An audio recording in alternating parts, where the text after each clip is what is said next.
sœur Agnès, sœur de Saint-André.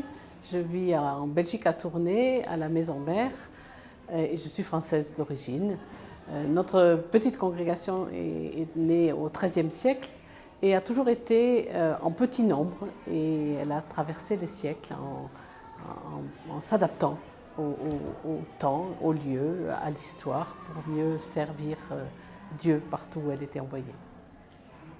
Semeuse d'espérance prophétique, je retiens d'abord l'image de la semence. Habituellement, nous semons en ayant une poignée de semences ensemble, et la semence est jetée en terre.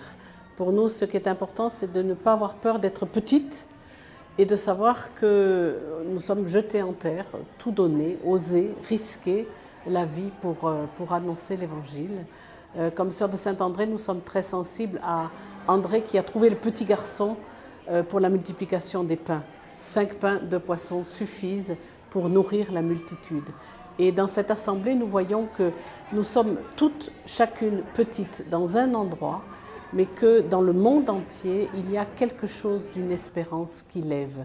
Hier, j'ai été très frappée par les témoignages en Centrafrique, où nous avons entendu à la fois quelque chose d'horrible dans la souffrance et en même temps une présence qui donne de l'espérance, qui répare la dignité de chaque humain.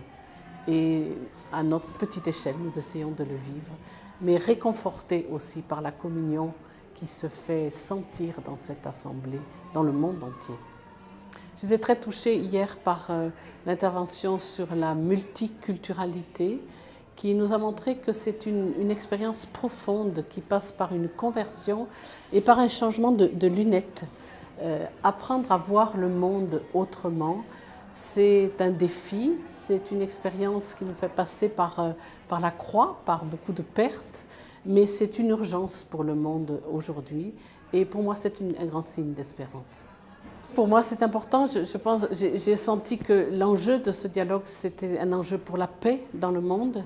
Je me suis posé 2 questions qui étaient le lien entre l'écuménisme et l'interreligieux. Avec cette interrogation, est-ce que nous, religieuses catholiques, nous pouvons nous engager dans l'interreligieux sans regarder aussi ce chemin à faire avec nos frères et sœurs chrétiens, apprendre à vivre ensemble, à nous apprécier et à témoigner ensemble.